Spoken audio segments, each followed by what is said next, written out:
Bienvenue dans Agrodome, le magazine de la ruralité, de l'agroalimentaire de Guadeloupe et de Martinique.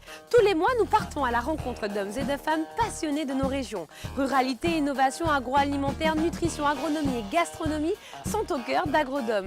Alors, embarquez pour un 26 minutes au cœur de nos régions, mais avant, c'est le sommaire. Dans Agrodome ce mois-ci, Ronald Daclina, un apiculteur passionné, nous fait découvrir son univers à Casse-Pilote en Martinique. Monsieur Thierry Marujoul nous présente la filière viande de la Guadeloupe. Découvrez le cacao dans toutes ses dimensions à la Maison du Cacao à Pointe-Noire. Les conseils de nutrition Mike et Mr Jingle pour les petits et les grands. L'igname au cœur de la création variétale au CIRAD de Rougeol à Petit-Bourg. Le chef Jean-Charles Bredas nous convie à sa table à Saint-Joseph en Martinique. Bon mag!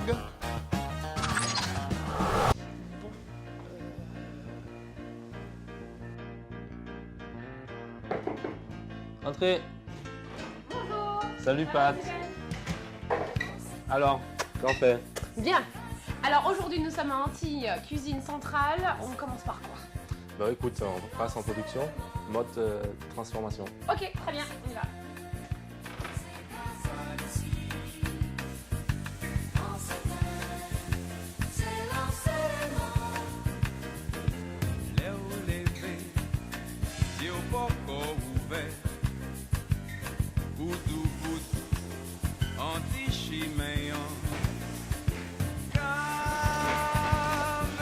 Ça sent déjà bon. Bonjour tout le monde. Alors, bienvenue à Antilles Cuisine Centrale. Nous faisons la restauration collective. C'est-à-dire la restauration collective? La restauration collective, en fait, on livre des crèches, des périscolaires, CLSH, des camps de vacances, en fait. Voilà, par mois, en fait, on est pas loin des 15 000 repas mensuels.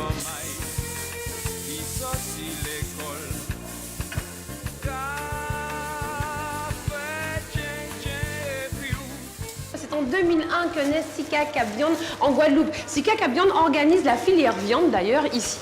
Mais bon, juste avant, on va faire un petit voyage en Martinique, à Casse-Pilote, particulièrement à la rencontre de monsieur Ronald Daclina. Il va nous faire découvrir son monde, le monde des abeilles, puisqu'il est apiculteur bien sûr. On y va.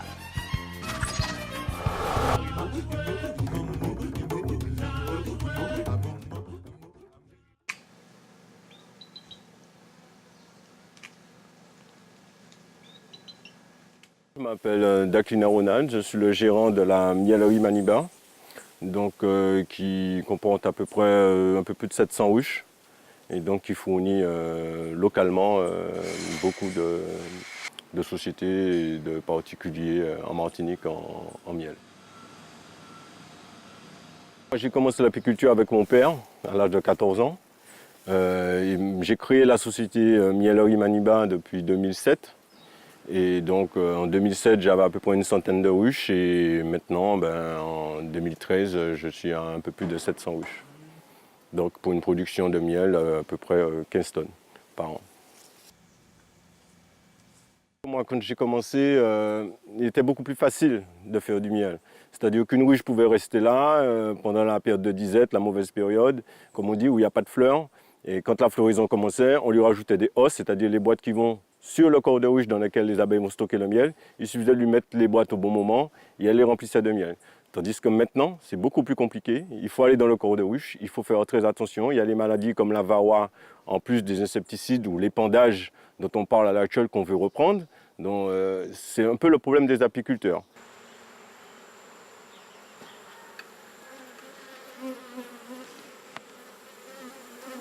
Fonctionnement d'une ruche. Vous avez la reine qui va pondre. Donc il y aura une dizaine de cadres où elle pourra avoir sa progéniture. Donc de là vont partir toutes les abeilles qui vont remonter. Effectivement, ensuite on a une grille à reine et des boîtes supplémentaires qu'on va appeler des os qui vont servir à stocker du miel. À ce moment-là, comme la reine elle ne peut monter, donc dans tous ces cadres en dessus, on n'aura que du miel. Et c'est ces cadres-là que les apiculteurs vont récupérer, extraire, matériel d'extraction, afin d'avoir un miel 100% made in Martinique. L'apiculture, je pense, c'est devenu très difficile. Très difficile parce que vous avez les aléas climatiques. Les aléas climatiques, vous avez les maladies, vous avez les traitements des produits phyto. Quand j'ai commencé l'apiculture, il n'y avait pas autant de manipulation, donc je me contentais d'accompagner, de récupérer les boîtes de miel. Mais à la longue, une fois que j'ai grandi un peu et que j'ai pu aller dans le corps de ruche pour regarder ce qui s'y passait, c'est quelque chose qui est formidable.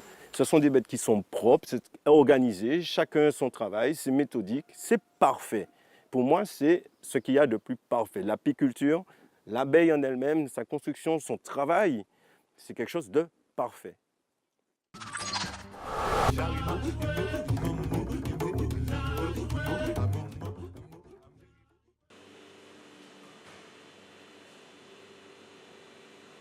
La filière viande en Guadeloupe existe depuis fort longtemps, puisque historiquement il y a toujours eu des bovins, mais elle s'est structurée depuis le début des années 2000, avec en particulier la création de groupements de producteurs, essentiellement deux, Cap Viande et Sicapeba. La structuration a été essentielle au niveau des producteurs pour être certain de pouvoir mieux commercialiser leur viande, mieux pouvoir produire et puis avoir un encadrement pour progresser techniquement au niveau de leurs élevages. En Guadeloupe, chaque année est abattu environ 8000 bovins par an, en sachant que le cheptel total est d'environ 60 000 bovins. Et c'est une production qui, au cours des 3 dernières années, a légèrement augmenté. Sur les 60 000 bovins détenus en Guadeloupe, il y a environ 10 000 personnes qui possèdent au moins un bovin. Et ces personnes-là, dès lors qu'on possède un bovin, on appelle ça un détenteur. Donc il y a environ 10 000 détenteurs en Guadeloupe. Et sur les 10 000, on considère qu'il y a environ 1000 détenteurs qui sont des producteurs, des éleveurs professionnels. La proportion de consommation de viande de bœuf en Guadeloupe, 40% provient de la production locale, donc 60% de viande importée. Cette proportion a tendance à augmenter depuis quelques années. Principalement par la diversification des produits. Donc avec la création des ateliers de découpe, ça a permis d'être présent dans tous les supermarchés et d'être présent dans la restauration collective et donc d'augmenter les points de distribution et par ce fait même d'augmenter la consommation de viande locale.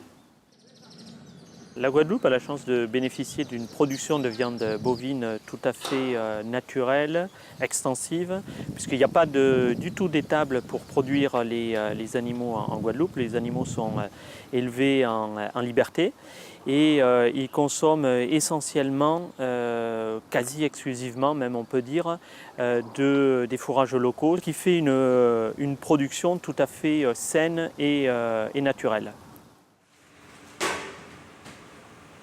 La viande locale de bœuf, d'une part, c'est une viande saine et produite naturellement, qui a des effets sur l'environnement très faibles et qui, en plus de ça, du fait de la structuration de la filière depuis plusieurs années, a fait beaucoup d'efforts sur la qualité en termes de découpe et de transformation.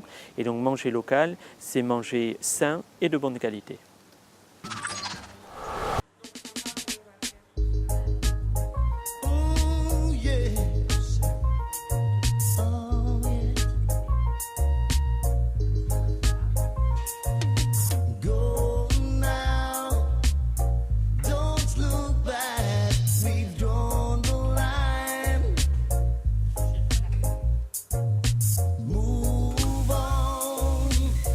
It's so good to go back in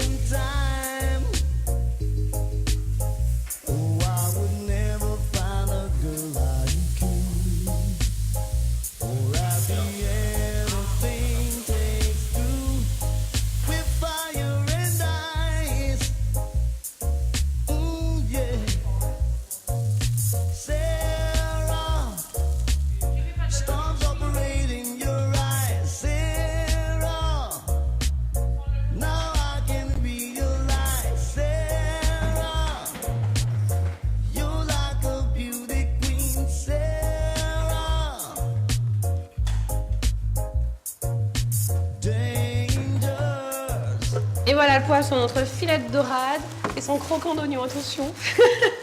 On a bien travaillé. Dis-moi Steven, qu'est-ce qui t'a amené justement à la restauration? Ben écoute, je suis informaticien de formation, développeur d'applications. Et puis, j'ai été élevé dans la restauration. Ma mère avait un restaurant, mes soeurs y ont travaillé. Moi-même, j'ai passé pratiquement toute mon enfance dans la restauration. Donc, la passion a pris le dessus sur la formation. Et au quotidien, ça se passe comment? C'est dur ou c'est gérable? Ça va? Ben écoute, il n'y a pas tellement de grande différence entre l'informatique et la restauration collective. Je précise bien la restauration collective, parce que la restauration collective demande une très grande rigueur dans la pratique et dans les mises en place de l'achat à la livraison, même à la distribution. C'est vraiment rigueur, rigueur et rigueur. Ça fait bien, c'est très bien. Tu parles de rigueur, et ben la rigueur on la connaît également, vous le savez, bien manger c'est essentiel dans notre environnement moderne. Et Mike est toujours là pour nous donner des petites piqûres de rappel en matière de nutrition. Juste avant, petite visite à la maison du cacao à Pointe-Noire, où savoir-faire, histoire et saveur sont au rendez-vous. On y va, let's go!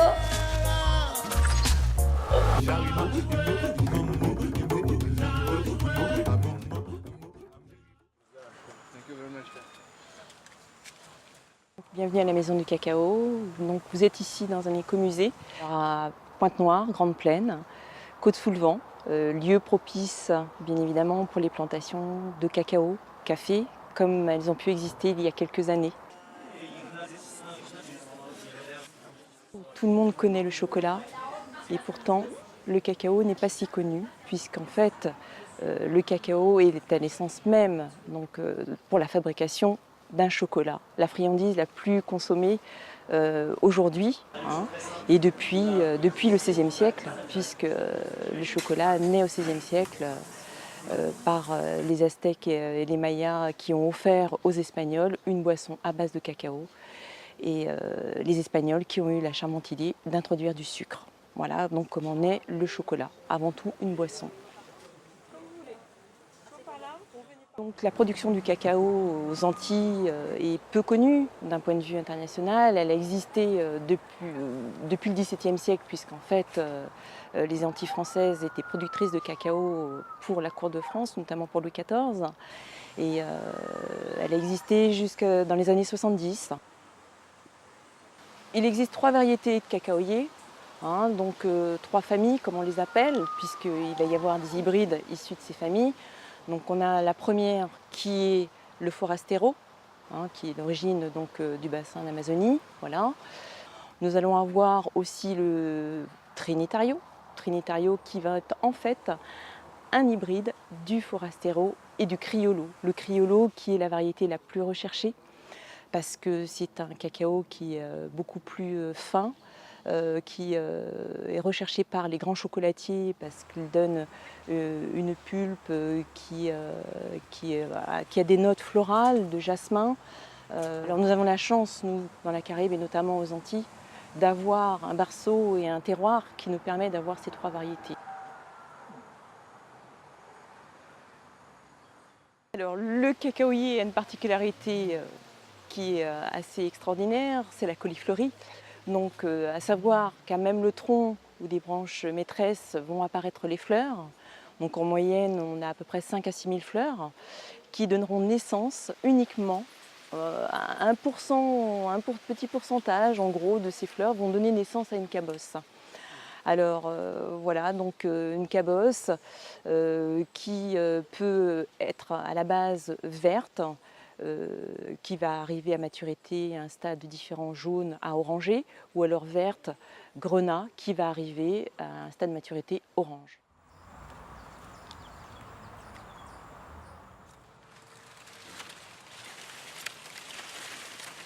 Aujourd'hui, eh bien, on est plutôt content, on est plutôt fiers d'avoir en main ces arbres qui nous entourent. Et puis d'essayer de faire perdurer, pérenniser en fait cet arbre, ces fruits, et puis bien évidemment de les voir grandir et se multiplier.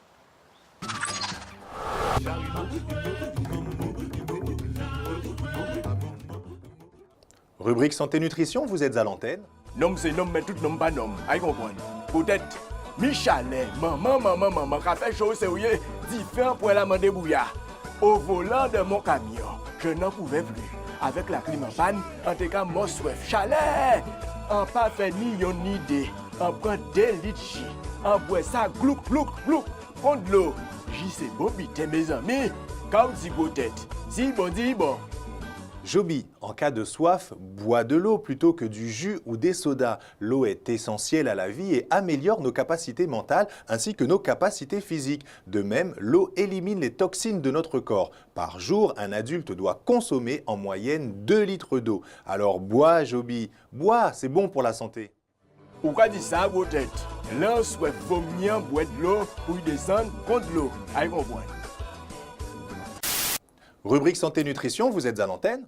Bac, c'est Mr. Jingle. Aïe, bon, cette Marie-Joseph de la Ocha-Ouimé.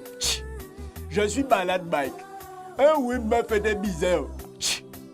J'ai déjà pris des médicaments, mais ça me fait rien. Ma vieille voisine de 80 ans a voulu me refourguer ses oranges. Soi-disant, il y a des vitamines C. Dis-moi, Mike, c'est quoi ces histoires de vitamine C? Ça ne va pas très fort aujourd'hui, Jingle. Sache que la vitamine C peut réduire la gravité des symptômes, mais rien n'indique qu'elle élimine les risques d'attraper la grippe. Il n'est donc pas possible d'affirmer que les suppléments de vitamine C préviennent le rhume. Voyez-vous ça? Bottine la vieille avait raison. Je m'en vais acheter 100 kilos d'orange pour me faire un bain de vitamine C. Rubrique santé-nutrition, vous êtes à l'antenne?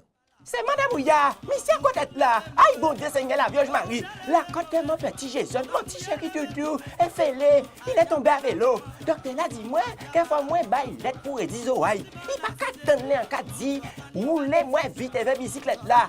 Produit laitier. Moi, en volant, t'es qu'un baïti des autres là, ça.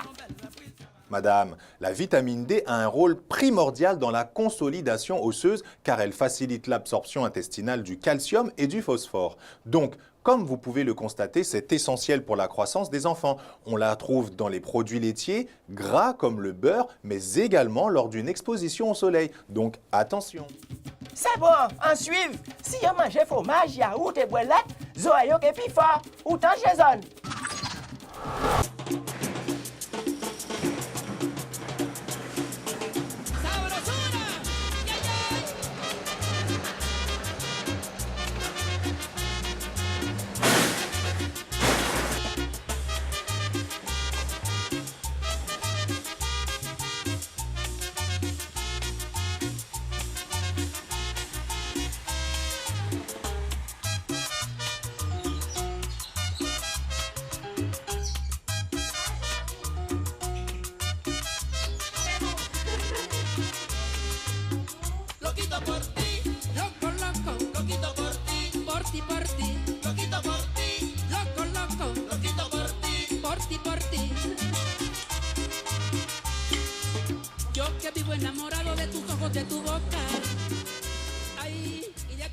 Ils sont obligés que ça soit bon.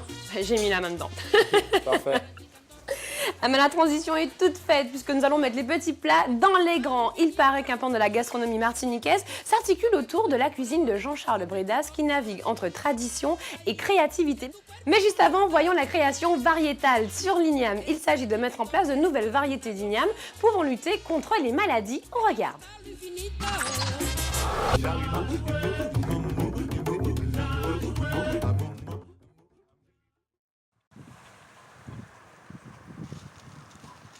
Nous sommes à la station de Rougeole du Sirat où nous menons les travaux de création variétale sur l'igname. Nous travaillons sur la création variétale de l'igname dont l'objectif c'est de créer de nouvelles variétales répondant aux attentes de la filière, c'est-à-dire des variétés résistantes aux principales maladies puisque c'est le problème majeur d'une plante comme l'igname à multiplication végétative. Donc avec de bonnes qualités gustatives et avec de bonnes performances au niveau des rendements. Le plus gros problème des ignames, ça reste les maladies donc, qui dépendent de l'espèce. Donc pour les ignames blancs, c'est un champignon et sur d'autres espèces, ça peut être les virus. Il y a beaucoup d'espèces différentes, dont 3 principales espèces cultivées. Les ignames blancs sont originaires de l'Asie-Pacifique. Les ignames grosse caille sont originaires de l'Afrique. Et il y a une troisième espèce cultivée majeure, c'est les ignames couche-couche, Dioscorea trifida, dont le centre d'origine et diversité, c'est l'Amérique du Sud, la Guyana. Pour pouvoir effectuer des travaux de création variétale, on a besoin de ressources génétiques diversifiées, c'est-à-dire un nombre important de variétés qui ont les différents caractères que l'on recherche à cumuler en faisant des croisements. Pour créer une nouvelle variété, on effectue des croisements entre deux variétés qui ont des caractères complémentaires. Donc une variété qui est sensible à l'anthracnose, on la croise avec une variété qui est résistante. Les ignames ont un sexe. Les variétés soit mâles, comme la variété Kabusa, c'est une variété qui donne des fleurs mâles, soit femelles, comme une variété comme un babon ou pacala, connu en Guadeloupe. Donc on a une collection d'ignames blanches qui provient justement du Pacifique, qui est donc le centre de diversification de cette espèce, qui provient du Vanuatu. Donc les partenaires avec lesquels on travaille, c'est donc la Chambre d'agriculture, l'Institut technique et l'INRA. Donc c'est les partenaires qui font partie de la plateforme de sélection participative, qui est le dispositif qui a été mis en place pour l'évaluation des nouvelles variétés dans le cadre de RETA, Réseau d'innovation et transfert agricole.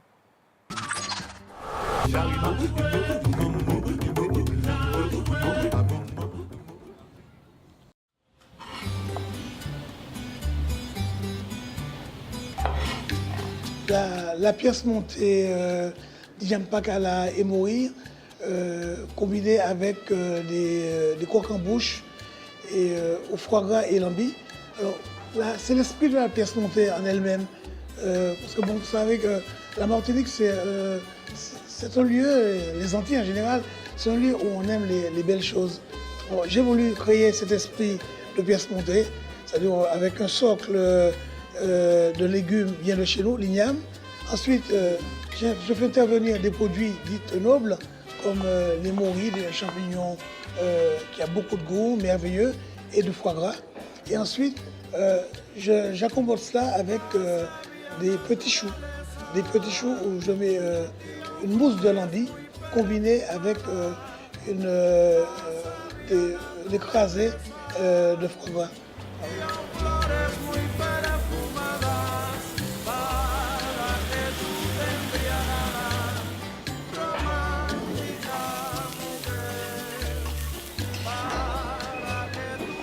Le mariage du lambi et du foie gras donne quelque chose de subtil, mais de vraiment merveilleux, quelque chose de bon, qui a du goût, mais aussi qui a de l'élégance. La pièce montée, en général, une pièce montée, c'est quelque chose d'élégant.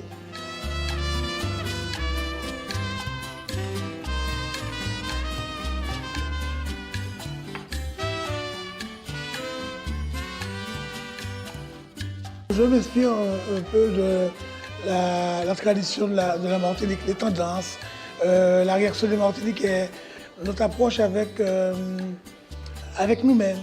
Parce que je veux que ma cuisine soit le reflet de la Martinique.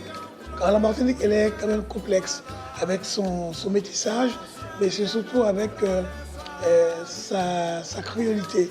Parce que la créolité, comme disait Glissant, le tout monde, l'ouverture sur le reste du monde, c'est quand même pour moi un avantage sur les autres.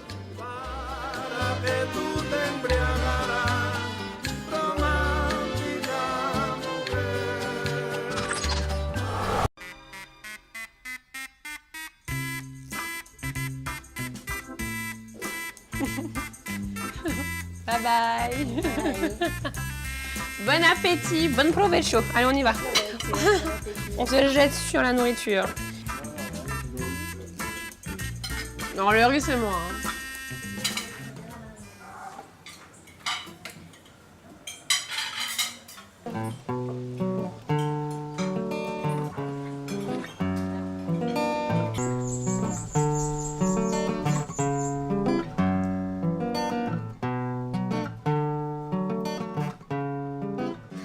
Agrodome, le magazine de la ruralité et de l'agroalimentaire, revient le mois prochain. Et d'ici là, n'oubliez pas, manger proximité, c'est manger qualité et santé.